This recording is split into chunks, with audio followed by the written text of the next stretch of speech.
Hello' নমস্কাৰ ৰাইজ। আজি মোৰটো ফাৰ্ষ্ট ভিডিঅ' হয় ইউটিউবত। আজি মই এগ ৰোলৰ এটা ৰেচিপি লৈ আহিছোঁ। আপোনালোকে নিশ্চয়কৈ ট্ৰাই কৰিব, খাই পেলাই নিশ্চয় ভাল পাব আপোনালোকে। আহক ভিডিঅ'টোৰ মাজলৈ আগবাঢ়ো।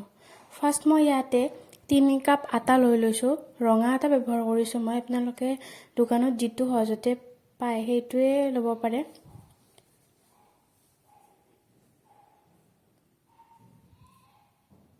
তাৰপিছত এয়া নিমখ দিলোঁ। সোৱাদ অনুযায়ী নিমখটো দি দিব আপোনালোকে যিমান পৰিমাণত খায়।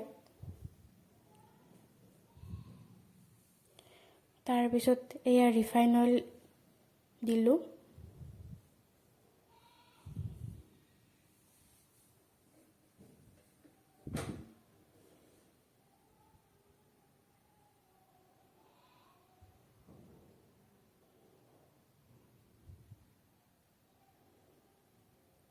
ৰিফাইন অইলটো দিওঁতে এটা কথা মন কৰিব যে এয়া যে মই হাতেদি মানে মুঠিটো মাৰোঁতে যদি চাব, এয়া মুঠিটো মাৰোঁতে দেখিছে আপোনালোকে ভাঙি যোৱা নাই। যদি ভাঙি যায় তেতিয়াহ'লে মানে তেলটো সঠিক পৰিমাণৰ হোৱা নাই। অলপমান তেল আপোনালোকে এড কৰিব লাগিব। ইয়াতে দেখিছে মই আৰু একবাৰ দিওঁতে ভাঙি যোৱা নাই, গতিকে মোৰ তেলটো সঠিক পৰিমাণৰ হৈছে আৰু তেল নালাগে। যদি আপোনালোকে একেবাৰে ভাঙি গৈছে তেতিয়াহ'লে আপোনালোকে অলপ ৰিফাইন অইল আৰু এড কৰিব।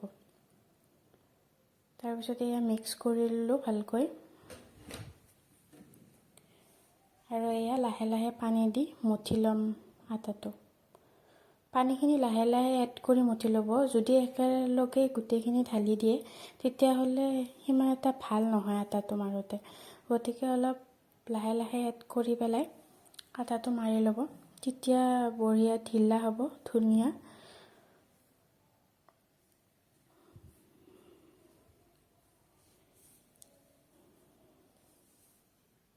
মই ইয়াতে ঠাণ্ডা পানী মানে ফিল্টাৰ নৰ্মেল পানীটো ব্যৱহাৰ কৰিছোঁ।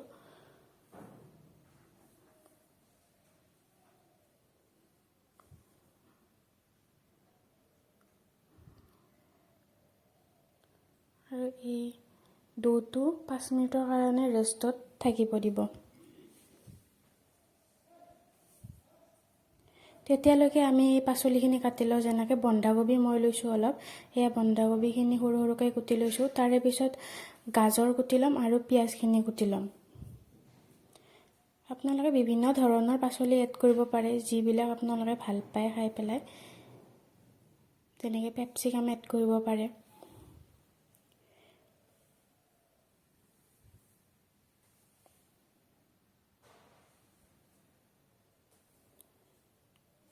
এতিয়া মই কেৰাহীটো পাতি দিলোঁ আৰু ইয়াতে মিঠাতেল অলপ দিলোঁ।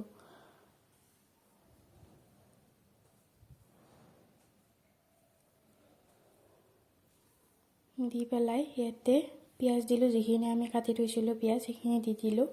আৰু অলপ ৰঙচুৱা হোৱাৰ পিছতে পাচলিখিনি দি দিলোঁ, যেনেকৈ বন্ধাকবি আৰু গাজৰখিনি। মই ইয়াতে 2টা ৰ'লৰ কাৰণে ব্যৱহাৰ কৰিছোঁ, সেইবাবে বেছি পাচলি লোৱা নাই। আপোনালোকে যদি বেছিকৈ বনায় তেতিয়াহ'লে বেছিকৈ এড কৰিব পাচলি, আৰু বিভিন্ন ধৰণৰ এড কৰিব পাৰে পাচলি।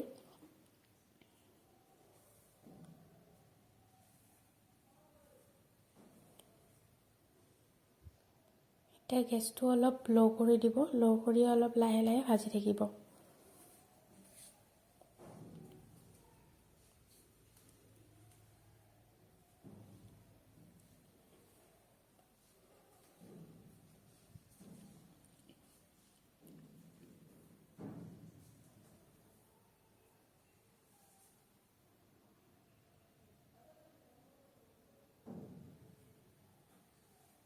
তাৰপিছত ইয়াতে মই নিমখ এড কৰিম আৰু চচ এড কৰিম। চচটো আপোনালোকে টমেটো চচ ল'ব পাৰে আৰু চিলি চচো ল'ব পাৰে, বা বিভিন্ন ধৰণৰ আপোনালোকে যিটো ঘৰত আছে সেইটো ব্যৱহাৰ কৰিব পাৰে। সাধাৰণতে যিহেতুকে টমেটো চচ সকলোৰে ঘৰত আজিকালি পোৱাই যায়, সেইবাবে মোৰো ঘৰত টমেটো চচে আছিল, গতিকে টমেটো চচটো ব্যৱহাৰ কৰিলোঁ।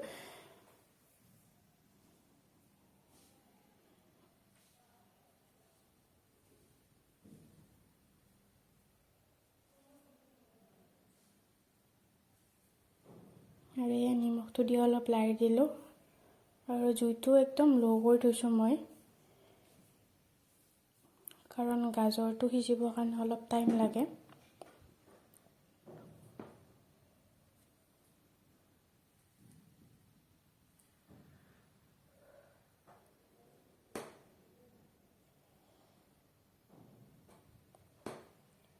তাৰপিছত এয়া অলপ টাইমৰ কাৰণে 1 মিনিটমানৰ কাৰণে মই ঢাকনিখন দি থৈ দিলোঁ।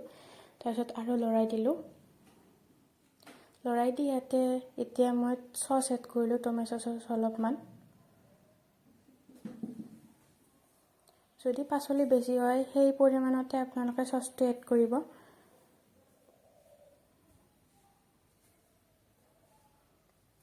এয়া হৈ গ'ল আমাৰ ভাজিখিনি মই কাঢ়ি লৈছোঁ। ভাজিখিনি বৰ বেছি 5 মিনিট ভাজিব, ইমানো ভাজিব নালাগে, যাতে সিজি যায় আৰু ভালকৈ। সেইখিনি সময়ত নমাই দিব। তাৰপিছত এয়া মই এতিয়া ৰুটিখিনি মাৰি লোৱা এই ডৌটোৰ পৰা ৰুটিকেইখন বেলি ল'ম।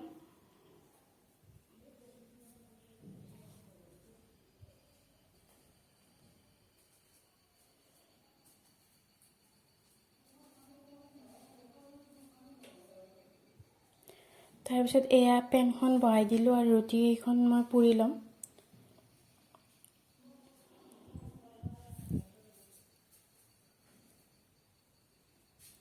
আৰু এতিয়া ৰুটিকেইখন নমাই থৈ কণী এটা ভাঙি তাতে অলপ সৰু সৰুকৈ পিঁয়াজ এড কৰিলোঁ আৰু তাতে অলপ নিমখ দিম। সোৱাদ অনুযায়ী আপোনালোকে এড কৰি ল'ব। আৰু এতিয়া এইখিনি মিক্স কৰি পেলাই অমলেট যেনেকৈ ভাজে সেনেকৈ ভাজি ল'ব। খালি কণীটো ওলোটাই নিদিয়াকৈ তাতে ৰুটিখন বহাই দি অলপ হেঁচি দিব। কৰচ বা খন্তি আপোনাৰ যিখন ব্যৱহাৰ কৰি আছে ৰুটি কৰোঁতে সেইখনে আৰু তেনেকৈ হেঁচি দিব। খালি কণীটো ওলোটাই নিদিব। ওলোটাই নিদিওঁতে ৰুটিখন বহাই হেঁচি দিব। তেতিয়া ৰুটিখনত ভালকৈ লাগি যাব কণীৰ সেইখিনি অমলেটটো। আৰু এই আমাৰ ৰেডি হৈয়ে গ'ল মোটামুটি, আৰু অলপ আছে। সেয়া মই নমাই পেলাই অলপ চচ এড কৰিলোঁ, টমেটো চচ অলপ লগাই দিলোঁ চামুচ পাতেদি। আৰু এয়া ভাজিখিনি দিলোঁ। মাছ ভাগত দিব, তেতিয়া ওলাই নাযায় ভাজিখিনি। এইটো হৈছে আপোনালোকে সৰু ল'ৰা ছোৱালী যদি আছে তেওঁলোকক টিফিনত দিব পাৰে, খাই বহুতেই ভাল পাব। বা ৰাতিপুৱা চাহৰ লগত খাব পাৰে। সেয়া ইয়াতে মই মিট মছলা অলপ দিছোঁ, ছটিয়াই দিব, অলপ বেছি নালাগে, অলপ দিলেই হ'ব, তেতিয়া আৰু বেছি সোৱাদ লাগে খাই পেলাই। আৰু এতিয়া মই ৰোলৰ লগত খাবৰ বাবে চাহ অলপ বহাই দিলোঁ, গাখীৰ চাহ।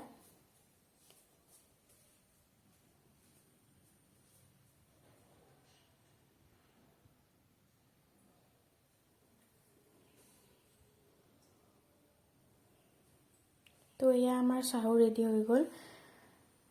এইটোৱে আছিল আজিৰ ৰেচিপি। আপোনালোকে কেনে পালে কমেণ্টত জনাব। এয়া ৰেডি হৈ গ'ল। ধন্যবাদ।